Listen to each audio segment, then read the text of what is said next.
What's going on, guys? Welcome to Wristwatch Addiction, the dumbest little watch channel on YouTube. I'm Paul. Thanks for stopping by.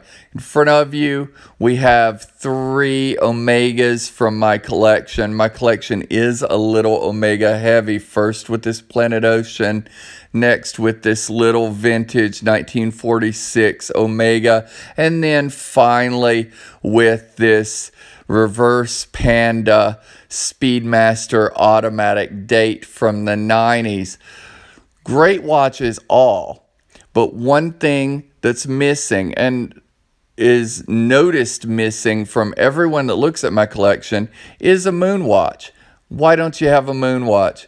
Well, I've gone on record as saying I don't really want a Moonwatch, or at least I can't decide which Moonwatch I do want.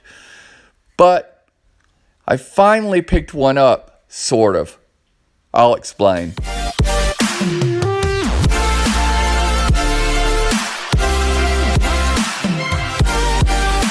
So we all know the story, the Cliff Notes. NASA needs a space watch. They pick an Omega Speedmaster. They flight certify it. It goes to the moon, yada, yada, yada, so on, so on. But Omega believed they could improve upon this racing chronograph that was never intended to leave the Earth's atmosphere. And what they came up with was this, the Alaska Project, a titanium-based, tonneau-shaped, radioactive protection-cased icon. An insanely large, insanely odd piece of equipment made specifically for NASA. NASA, however, promptly rejected it, stating the restriction of funds for added testing. And now Omega had a huge problem. They'd invested time, they'd invested money, and they had to come up with a plan to recoup some of that time and some of that money. What do if you're a company that sells watches and you've just spent billions? Well, you produce another watch in the easiest way possible, and that's the watch we're looking at today.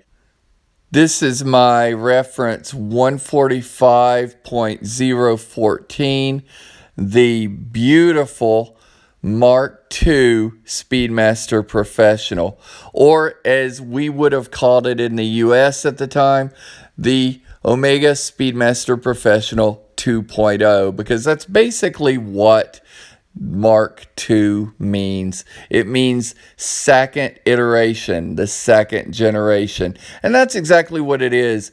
It's a Moonwatch number 2. And that's not just my claim. Look at these ads from Omega from the time, and you'll see that's exactly how it was marketed.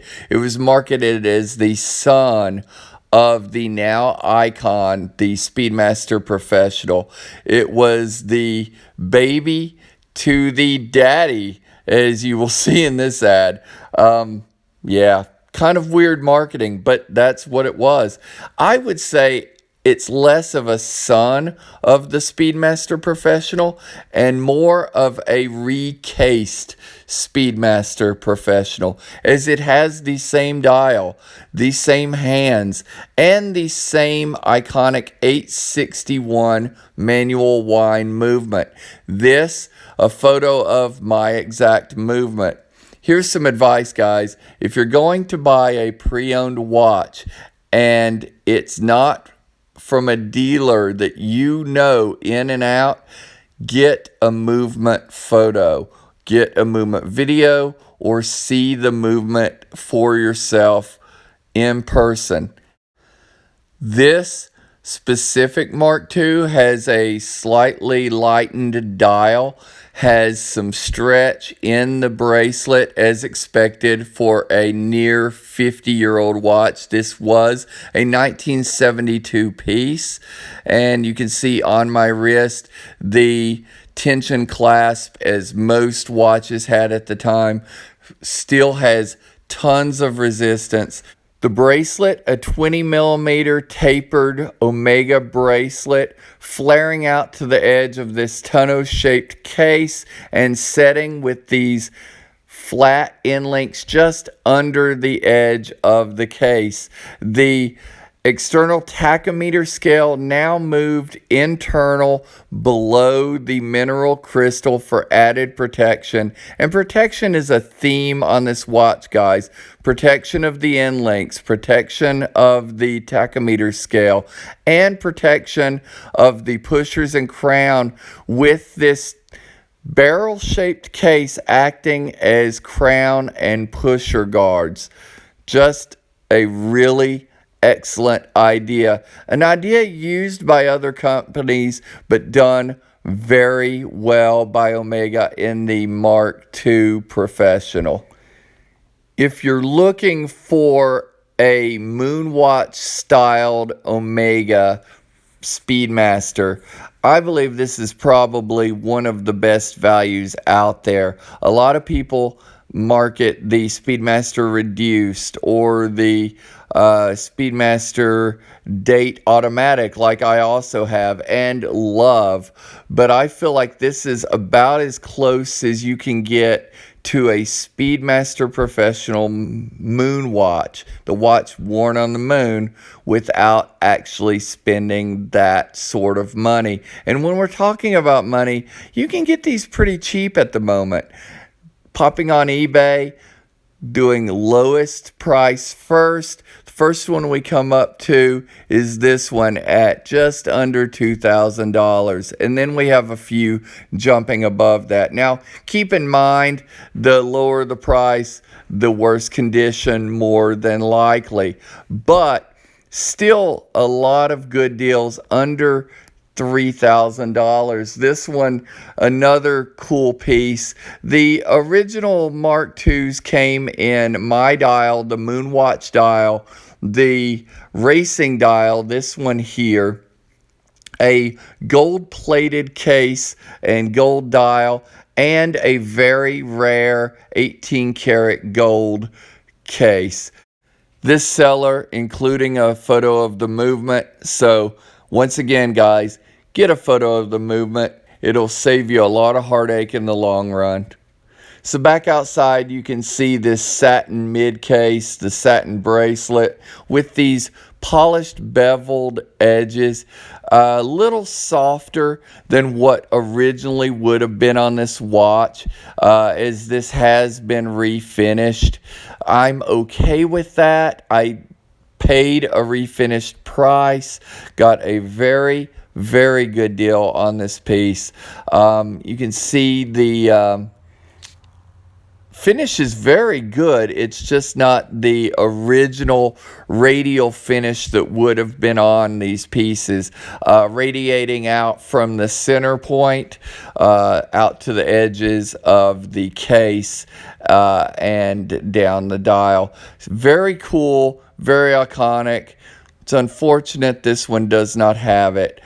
Here you can see the screw down case back embossed with the Hippocampus Speedmaster logo, the logoed clasp for Omega, and also those integrated lugs, those flat lugs. A few stats, you can see the 14.6 millimeter case thickness, the 42 millimeter case width, including crown, although I believe it's a 41 millimeter case, and a very nice 45.6 millimeter lug to lug. You have running seconds at 9 like the iconic Speedmaster Professional. You have a 30-minute counter at 3 and a 12-hour counter at 6. And printed near 12 o'clock, you have the iconic Omega logo, and below that you have Omega Speedmaster Professional Mark II, printed with Roman numerals, printed in a 4-line combination below the printed Omega logo, all in white to match the white baton hands of the subdials and minute and hour hand. And I always try to give you guys a loom shot. This one, no surprise, almost 50 years of tritium fade. No real loom left on this dial, but that's okay. And lights back on in the studio. I've now placed the Speedmaster Professional Mark II 42mm case up against the Speedmaster Date Automatic to my right here on a 38mm case for size comparison on my 6 3/4 wrist. You can see the difference in lug width, you can see the difference in case height and lug to lug, as well as just the overall fit on my 6 3/4. I think this is a fantastic size. I highly recommend it, including the automatic. Both great watches. If you can't quite swing the $2,000 for either one of those, I would highly recommend you look at the Bulova Lunar Pilot chronograph. Something I love about the Pilot chronograph, although it's a quartz, it's a high beat quartz, you can see that smooth sweep, almost perfect sweep of that center second hand as compared to the Mark II. The reset, however, with a quartz chronograph, you have that slow rewind. So quick, repetitive timekeeping, maybe not the best option. Definitely a better option to go with the automatic if you need that quick reset. But I wanted to show you that size comparison as well, that 45mm as opposed to this 42. I think the 42 is the sweet spot for most people. And I've actually taken it outside one more time because I wanted to show you these secondary options for this case. A lot of these cases are available with no bracelet, and because it's a flat end link on a hidden lug set, you can actually do a very nice aftermarket strap. This one from strapsco.com. I'll put a link in the description. I'm just throwing a shout out because I love this strap on this watch. I think of all the straps I've got, this one is probably my favorite on this watch. The vintage look really brings out the 70s iconic shape of this, this barrel styled Speedmaster. So that's pretty much it, guys. Just a quick look at the Speedmaster Mark II in comparison with the traditional Speedmaster Professional, in comparison with the automatic date Speedmasters, in comparison with the Bulova Lunar Pilot chronograph. I think this is an excellent mid-tier alternative, guys. So I hope you've enjoyed this. If you haven't already, give it a like, give it a subscribe. I'd really appreciate it. And we'll just see you next time.